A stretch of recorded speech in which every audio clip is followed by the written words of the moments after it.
दोस्तों आपका पेपर हो गया है IBPS PO मेंस का 12 अक्टूबर को, एंड आई होप आप सभी ने पेपर अच्छे से किया होगा। सारा अपना 100% जो भी आपने प्रिपरेशन करी है वो यहाँ पे डाली होगी। और यहाँ पे बच्चों के मन में अब ये चिंता रह जाती है कि क्या हम मेंस का कट ऑफ को क्लियर कर पाएंगे, हमारा इंटरव्यू में जो नाम है वो शॉर्टलिस्ट हो पाएगा या फिर नहीं हो पाएगा। उससे भी इंपॉर्टेंट अब यहाँ पे बच्चों के मन में ये रहता है कि जो मैंने स्कोर करना है, जो मेरे स्कोर आ रहे हैं, क्या वो सफिशिएंट है फाइनल लिस्ट में नाम आने के। क्योंकि आपको पता होगा मेंस के जो स्कोर है वो बहुत ज्यादा इंपॉर्टेंट है। यहाँ के स्कोर आपके ऐड होते हैं फाइनल लिस्ट में नाम आने के विद इंटरव्यू के मार्क्स, और जिसमें ज्यादातर जो ज्यादा वेटेज होता है वो आपके मेंस के स्कोर का ही होता है। तो मेंस प्लस इंटरव्यू के स्कोर ऐड होके फाइनल लिस्ट तैयार होती है। तो इसलिए मुझे मेंस में अच्छे से अच्छा स्कोर करना पड़ता है ताकि मेरे चांसेस हाई रहें।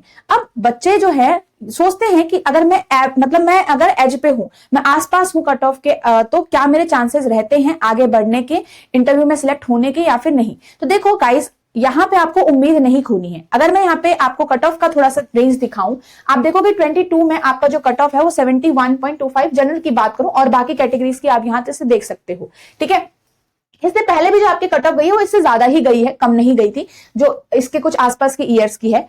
अब यहाँ पे बट 23 में हमने देखा कि आपकी जो कट ऑफ है वो डिक्रीज हो गई है 63, काफी वाइड रेंज से थोड़ा डिक्रीज हो गई है। ठीक है, अब आपने 24 में देखा कि कट ऑफ डिक्रीज नहीं इंक्रीज हुई है, बट बहुत वाइड रेंज आपको यहाँ पे नहीं देखने को मिल रहा। 3.5 मार्क्स के आपका इंक्रीज हुआ है कट ऑफ यहाँ पर। अब इस बार भी मैं अगर आपको यहाँ पे बताऊं तो जनरल की बात करूं या किसी भी कैटेगरी की बात करूं तो आपके कट ऑफ इंक्रीज हो सकता है, बट वाइड रेंज से इंक्रीज नहीं होगा। फॉर एग्जांपल यहाँ पे 68 के आसपास, तो 68 के आसपास तक आपका जो है वो कट ऑफ जा सकता है।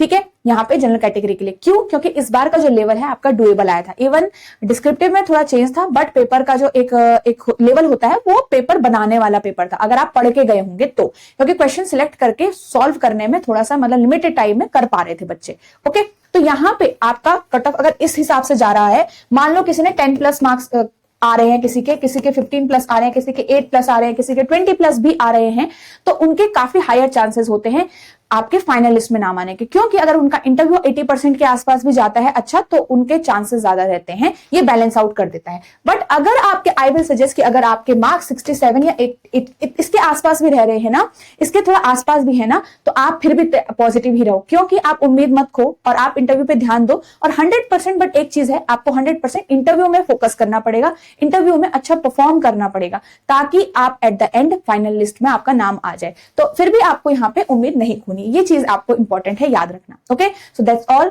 तो आई होप आप सभी इस चीज को बहुत पॉजिटिवली लोगे। ठीक है, so all the best everyone.